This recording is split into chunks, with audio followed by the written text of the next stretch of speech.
নমস্কার বন্ধুরা, মুক্তা ছবি থেকে সবাইকে স্বাগত জানাচ্ছি। আজকে ডিনারে ছেলে কিচ্ছু খেতে চায় না, তাই আমি অনেকগুলো দুধ বেঁচেছিল, সেই দুধ দিয়ে আমি গোবিন্দভোগের চাল দিয়ে পায়েস বানাচ্ছি।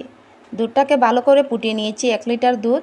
তারপর গোবিন্দভোগের চালটাকে একটু ভিজিয়ে রেখেছিলাম 5 মিনিটের জন্য, চালটা দিয়েছি। আর চালটা দেখো কী সুন্দর ফুটে গেছে, দেখো কী সুন্দর ফুটেছে চালটা। এবার দিয়ে দেবো আমি 2টো তেজপাতা, তারপর দিয়ে দেব খেজুরের গুড়।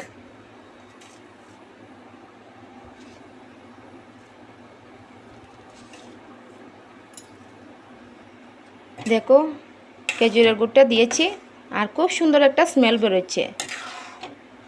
একবার ছেলে এসে দেখেছে, বলছে মা খুব সুন্দর তোমার পায়েসটা হয়েছে। আমি তো খেয়ে নেব এক্ষুনি। দেখো কী সুন্দর কালার এসেছে।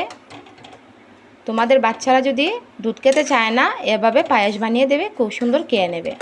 তারপর দিয়ে দেব কিশমিশ। দেখো কী সুন্দর কালার এসেছে বন্ধুরা। দিয়ে দিচ্ছি কিশমিশ।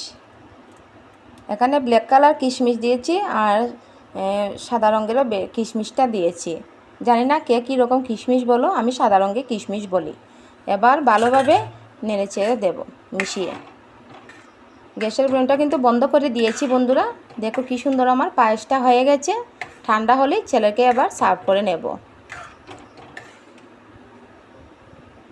এভাবে তোমরা গোবিন্দভোগের চাল দিয়ে পায়েস বানিয়ে দেবে, একদম অল্প সময় হয়ে যায়।